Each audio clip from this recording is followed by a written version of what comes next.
friends, Nibs again. Out in the garage doing a little bit of goofing around today. And I wanted to do my next installment for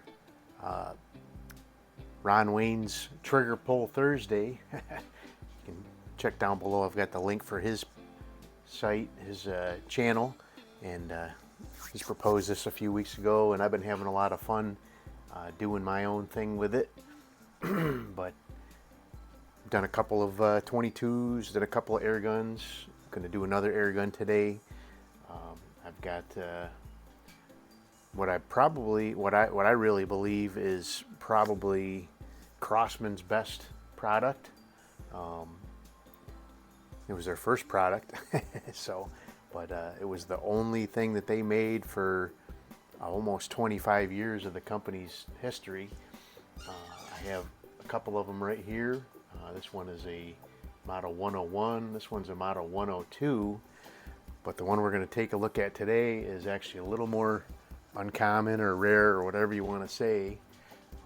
And this one is a Model 100, which is kind of funny because they put out the 101 and 102 in 1925-ish. And they didn't come out with the Model 100 until like 1942. Depending on where you read. And then these, the Model 100 and the 101, 102, they also had, I can't remember if it's a 103 or 104.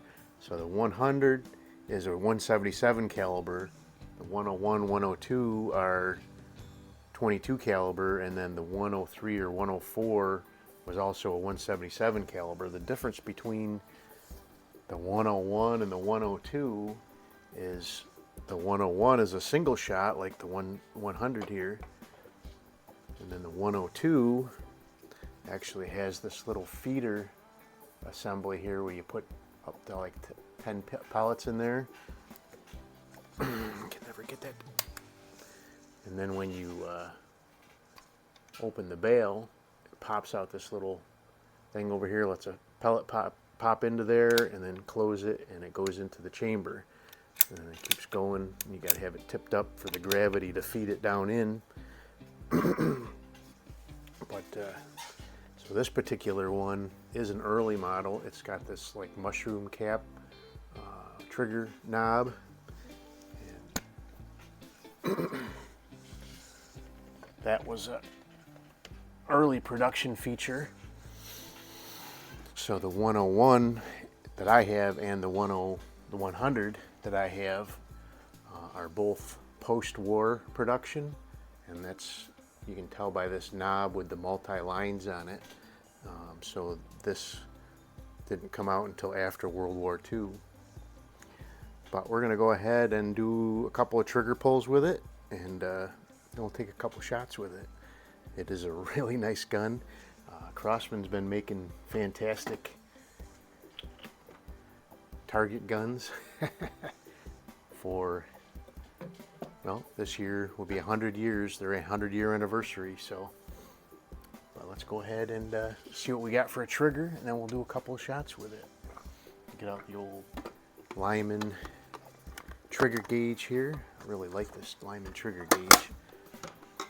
Been thinking about getting a wheeler just to have the comparison, but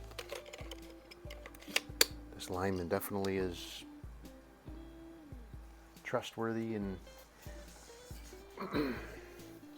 so this one doesn't really require having anything pumped into it, because all of the pressure is on the sear with the sear spring. Having a pump in there does not change anything as far as trigger weight goes. So let's go ahead and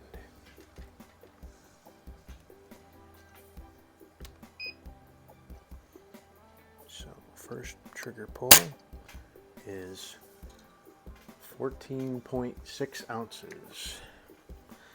So now I won't pump it at all. We'll just show you that it doesn't really change the trigger pull at all.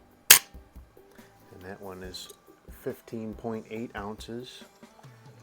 Let's do one more.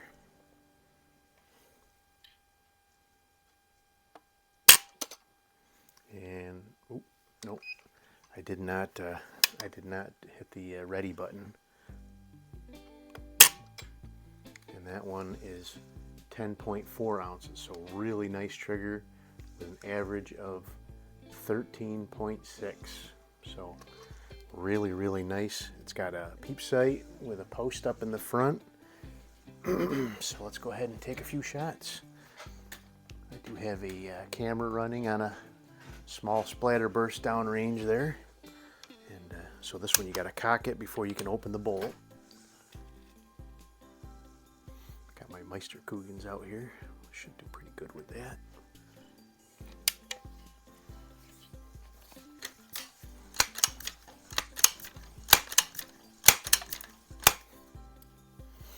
All right, let's see what we got. Not bad. This is a really fun gun to shoot. So even being post World War II, let's just say it's 1949 is the earliest it could be. So that would be what? 60, 70, 80, 90, 2000, 10, 20, so 70 years old at a minimum. And this one, I don't know if it's ever been rebuilt. I bought it off of eBay and it was listed as non-functional, and I got it and all I had to do was put a couple drops of oil in it and it's worked perfectly since. So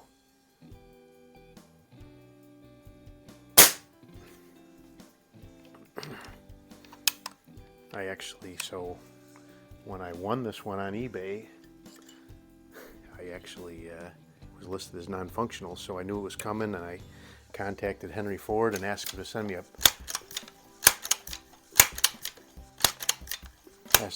me a rebuild kit for it. So I still have it in case we need it, but so far it is really going strong. So 13.6 ounce trigger, really nice. So I did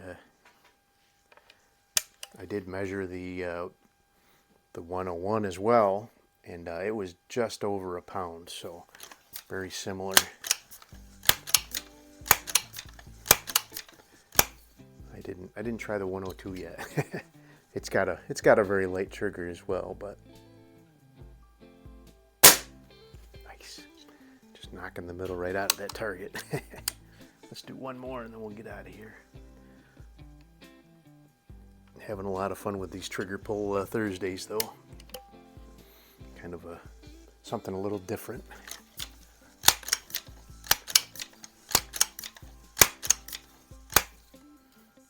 All right, one more shot. Right down the middle. But anyway, there you go. That is the Crosman Model 100. Very limited production run. They made very few guns during World War II, if any. They did release this as a production unit in 1942, but they really didn't start producing them in mass until after World War II, and then this whole product line was discontinued in '49. So there was only a couple of years there that they really had these in production.